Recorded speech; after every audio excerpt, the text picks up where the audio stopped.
Hi friends, ஆரி ஒர்க்குக்கு நிகராக இது மாதிரி ஸ்டிச் பண்ணி முடித்த ப்ளவுஸில் சிம்பிளாக பீட்ஸ் ஒர்க் கொடுங்க. பார்க்குறதுக்கு ஆரி ஒர்க் மாதிரியே இருக்கும். ப்ளவுஸில் காப்பர் ஜரி இருக்கனால நான் காப்பர் கலர் த்ரெட் எடுத்திருக்கேன். ஜரி த்ரெட்டை இது மாதிரி பாபில் டபுள் ஸ்டாண்டாக சுற்றி எடுத்துக்கோங்க. இப்போ காப்பர் ஜரிக்கு மேட்சாக நார்மல் மிஷின் த்ரெட் எடுத்து மிஷினில் போடலாம்.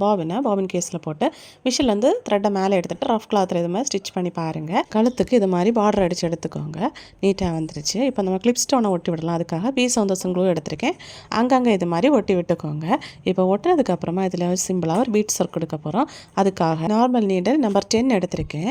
2 பீட் அதில் தான் கோக்க முடியும். கஷ்டமாக நீடில் மேலே எடுத்ததுக்கப்புறமா 2 2 பீடு கோத்து எடுத்துக்கோங்க. எந்த சைடில் எந்த நீடில் எடுத்தீங்களோ அதே சைடில் தான் நீங்கள் இது மாதிரி கோத்து எடுக்கணும். இப்போது ஒரு பேல் எடுத்து நீங்கள் இது மாதிரி ஸ்டிச் பண்ணி பேக் சைடு கொண்டு போகும்போது ஆட்டோமேட்டிக்காக லாக் ஆயிரும். இது புரியாதவங்க லாங் வீடியோ பார்த்துக்கோங்க. ஃபைனலுக்கு இப்படி தான் இருந்துச்சு. பேக் சைடு நீட்டாக இருக்குது. இப்போது ஸ்லீவுக்கு அங்கங்கே ஒரு 4 mm காப்பர் பீடை வச்சு ஸ்டிச் பண்ணி எடுக்கும்போது நீட்டாக ஸ்லீவும் ஃபில் ஆகிட்டு. வீடியோ இஷ்டப்பட்டீங்க லைக் செய்யுங்க. தேங்க்யூ.